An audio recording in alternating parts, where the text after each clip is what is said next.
Hey everybody, this is Drew from Retro Sessions, and I'm here to unbox the Command Conquer Remastered Collection. Thanks to Limited Run Games for finally getting this to me. It took a little bit of time. I was very excited when this came out in March of 2020.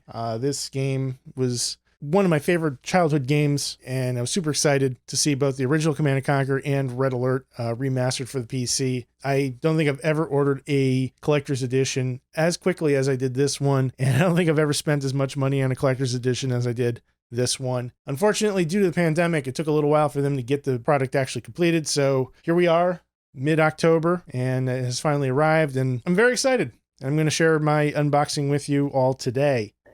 So, let's take a look. Now, Limited Run usually includes a card of sorts here, and it does have a kind of a foil holographic look to it, as my camera tries its best to focus in on that. And the box actually shares that same kind of look too. Now, the light box that we're in here is going to make it a little difficult to see some of that because there are reflections of the lights, unfortunately, but the box does have the same aesthetic. And on the back here, in nice kind of gold shimmery, just says Command & Conquer Remastered Collection. Well, as you can see, this is still sealed, so let me grab my trusty unboxing knife. Thanks to my buddy Dave for inspiring me to have an unboxing knife. Well, we're not going to go too crazy here.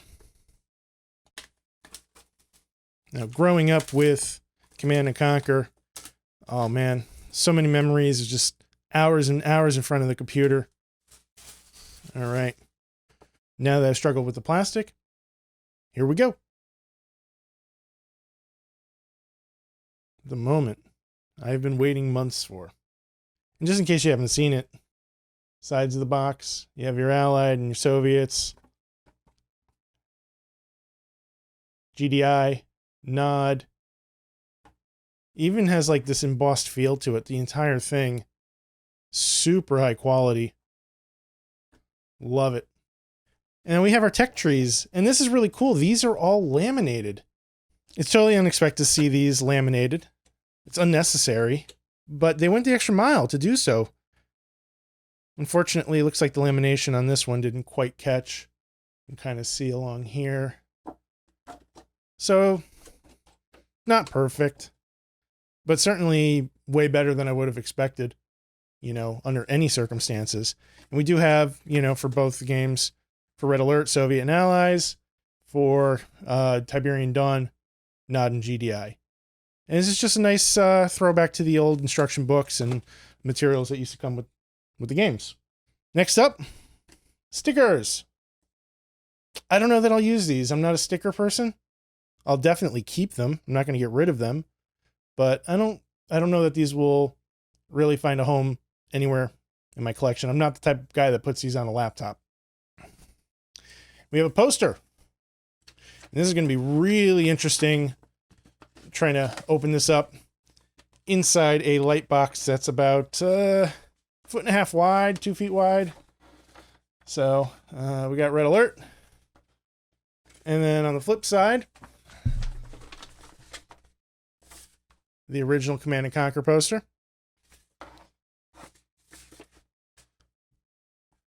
Looks like we have a hat. Oh boy, more goodies. We have a beanie here. Nod, GDI, and it's reversible. This is so freaking cool. Allied, Soviets.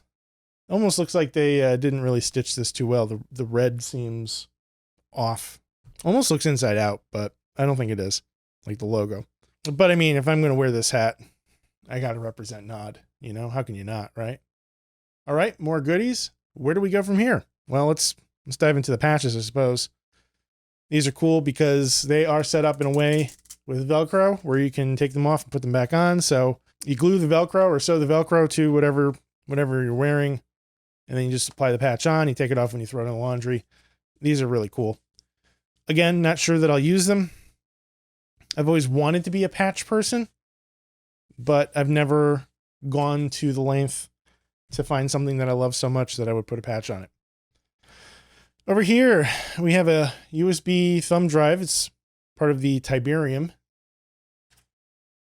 And Here's a stand for the Tiberium. But if my memory serves me correctly, this thumb drive contains the entire soundtrack. It's just plastic. So, you know, not super high quality, but it's still very cool nonetheless. And, you know, neat.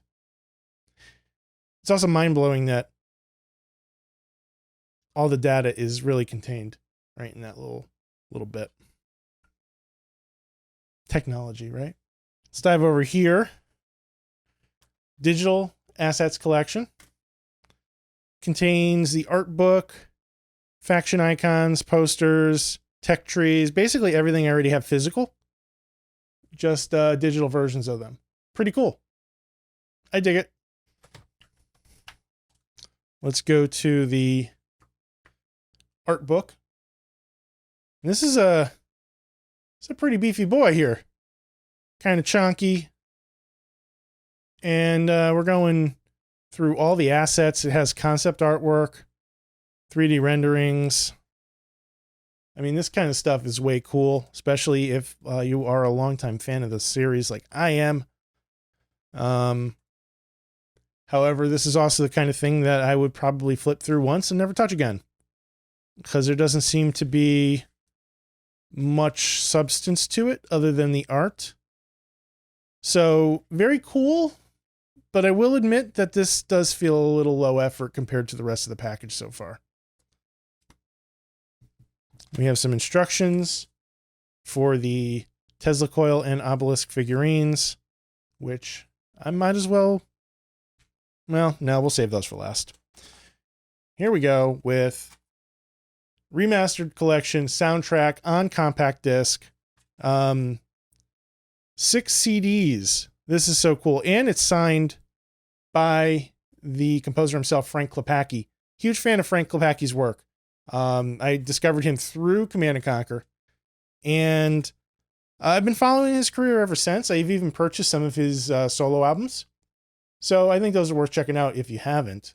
You know, it's kind of the same style that you would hear in the Command and Conquer games. And I think he does it well. He's very unique. He has a sound. This is wholly Frank Klepacki. So it's really cool that he signed this. Discs 1 and 2 are the soundtracks for Command and Conquer. 3 and 4 and 5 are for Red Alert. And then Klepacki teamed up with a band called the Tiberian Sons and remastered and re-recorded a whole bunch of tracks as a full band. So if you have not heard those tracks, you can actually find them on YouTube. They did a live performance at MagFest a couple years ago, and it is outstanding. And it got me super pumped for this game when I heard that they were doing some of the songs as a group. And let me tell you, you hear Hell March on a full band, oh boy.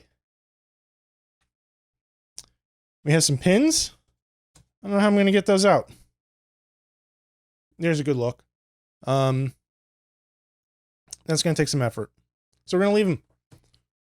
And now we might as well move over to, first of all, the tank. You could probably hear the metal on metal as this thing spins around. How cool is this? This is die cast metal. This is heavy. In fact, I'd throw a guess down that this is why this package weighs as much as it does. This is going on my desk prominently. Very excited about this. Moving over to the Obelisk of Light Toy. All right. So I got to pull this. And let's see. Oh, that's so cool. I'm going to do it again.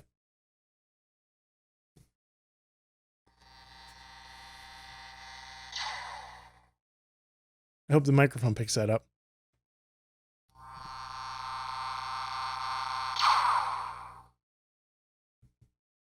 That's so neat.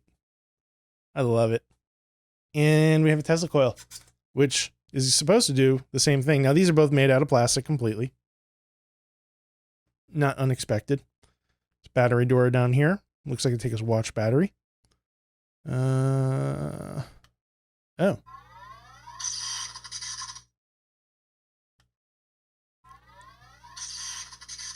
That's really cool.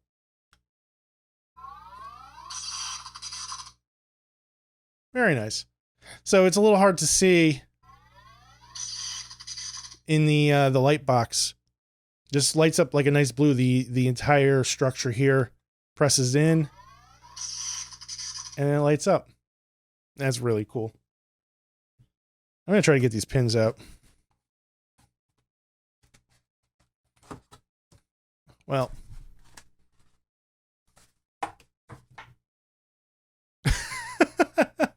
one of them just fell out.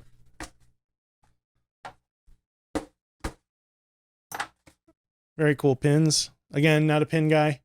One of these days I'll find a way to appropriately display pins. I'm just going to set them up here like this, which is a really terrible way to show these. In hindsight, they were better off in the packaging they were in. All right, so you can see here, I think, everything that came with this collection, and it is impressive. Now, I'm struggling to properly fit it all here in this light box, so I apologize if it looks a little cramped or uneven, because it is. It's overflowing with stuff, and there's not much I can do about that, unfortunately. But this is a wonderful collection. It is absolutely massive, and I'm thrilled to finally have a copy of it. If you haven't played the game itself already, go grab it. It's on Steam. It's like 20 bucks, and it's worth it. You get 2 full games. Just absolutely massive collections. There's hundreds of maps. There's multiplayer for both games. The soundtrack is remastered. All the textures are remastered. They even did their best to remaster the videos, which unfortunately didn't work out quite the way they had hoped. But there's all kinds of behind the scenes stuff where they go into the reasoning for that too. If you look online, check out Jim Vasella. He was the lead for this, and he was very active, not only on like Twitter and Facebook, but also in the Reddit community for Command Conquer as well too. So if you like this, and I hope you did, please take a moment to like and subscribe to the channel, like this video, and check out my podcast. I got a weekly video game podcast with my buddy Will at wdgrpodcast.com. We're on Facebook, Twitter, Instagram, and YouTube at WDGR Podcast. We talk about video games for like an hour and a half every week. And it's fun, it's great, and I love it. If you would like to see more content from me, please let me know. I'm thinking of doing some more work with this channel and start talking about retro games again. And I'd like to hear what games you'd like to hear me talk about. Thanks for watching.